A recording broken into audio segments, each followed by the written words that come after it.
Hi friends, welcome to ருசி திரு. இன்றைக்கி lunch box series தான் பார்க்குறோம்.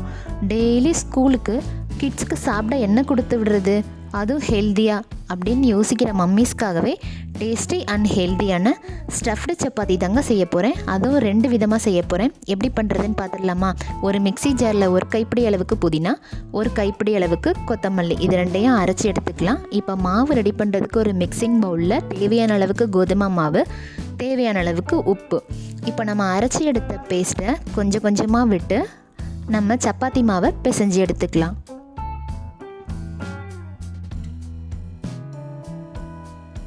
இப்போ நான் சப்பாத்தி மாவை நல்லா பிசைஞ்சு எடுத்துட்டேன். பாருங்கள், நல்லா சாஃப்டாக இருக்குது.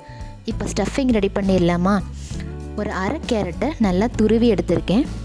ஒரு அரை பீட்ரூட்டை துருவி சேர்த்துக்கிறேன். கொஞ்சமாக பன்னீர் துருவினதை சேர்த்துக்கிறேன். இப்போ ஒரு பச்சை மிளகாய் நல்லா பொடியாக நறுக்கி சேர்த்துக்கிறேன். நீங்கள் காரத்துக்கு மிளகாய் தூள் கூட போட்டுக்கலாங்க. இப்போ கொஞ்சமாக கொத்தமல்லி, மசாலா ஆட் பண்ணிடலாம்.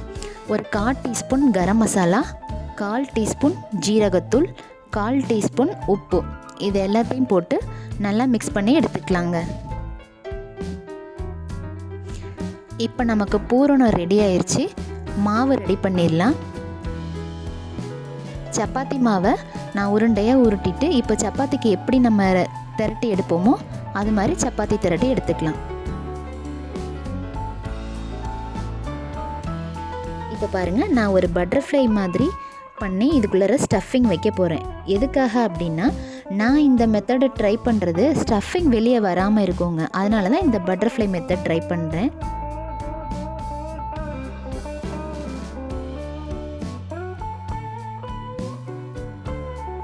இப்போ பாருங்கள், பூரணம் உள்ளார வச்சுட்டு மாவை 2 சைடும் நல்லா சீல் பண்ணிக்கிறேன். எல்லா பக்கமும் ப்ரெஸ் பண்ணி விட்டுருங்க. இப்போ சப்பாத்தி திரட்டிடலாம்.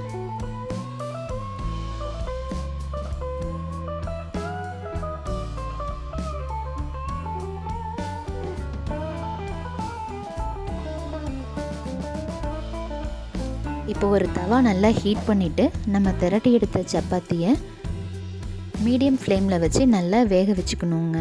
இப்போது 2 சைடும் நெய் விட்டு திருப்பி போட்டு எடுத்தோம்னா நம்மளோட ஹெல்தியான ரொம்பவே டேஸ்டியான ஸ்டஃப்டு சப்பாத்தி ரெடி ஆகிடுச்சிங்க.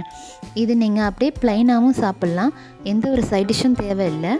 இல்லை எனக்கு சைட் டிஷ் வேணும் அப்படின்னா நீங்கள் ப்ளைன் தயிரில் கொஞ்சமாக ஜீரகத்தூள் போட்டு இதுக்கு சாப்பிட்டு பாருங்கள், நல்லா ருசியாக இருக்கும். இப்போ இன்னொரு மெத்தடு நான் காமிக்கிறேன் பாருங்கள். இப்போ சப்பாத்தியை திரட்டிட்டு இதில் ஸ்டஃபிங்கை நல்லா ஸ்ப்ரெட் பண்ணி எடுத்துக்கணுங்க.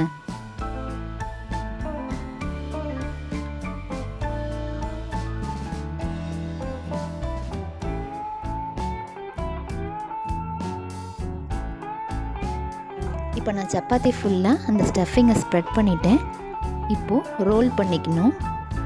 இந்த மாதிரி ரோல் பண்ணதுக்கு அப்புறமா குட்டி குட்டி பீசஸாக கட் பண்ணி எடுத்துக்கிறேங்க.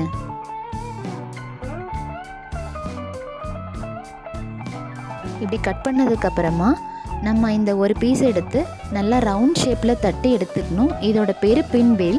ஸோ இந்த மாதிரி தட்டி எடுத்து நம்ம வேக வச்சு எடுத்தோம்னா நம்மளோட பின்வேல் ஸ்டஃப்டு சப்பாத்தியும் ரெடிங்க. இப்போ பாருங்கள், நான் ஒரு தவாவில் அதே மாதிரியே மீடியம் ஃப்ளேமில் வச்சு 2 சைடும் நெய் விட்டு வேக வச்சு எடுத்துக்க போகிறேன். அவ்வளோதாங்க, நம்மளோட ஹெல்தி அண்ட் டேஸ்டியான ஸ்டஃப்டு சப்பாத்தி ரெடி ஆகிடுச்சு. இது நீங்கள் கிட்ஸுக்கு லஞ்ச் பாக்ஸ் ரெசிபியாக கொடுத்து விடலாம். நல்லா விரும்பி சாப்பிடுவாங்க. இது பெரியவங்களுமே சாப்பிடலாம், நல்லா ஃபில்லிங்காக இருக்கும்.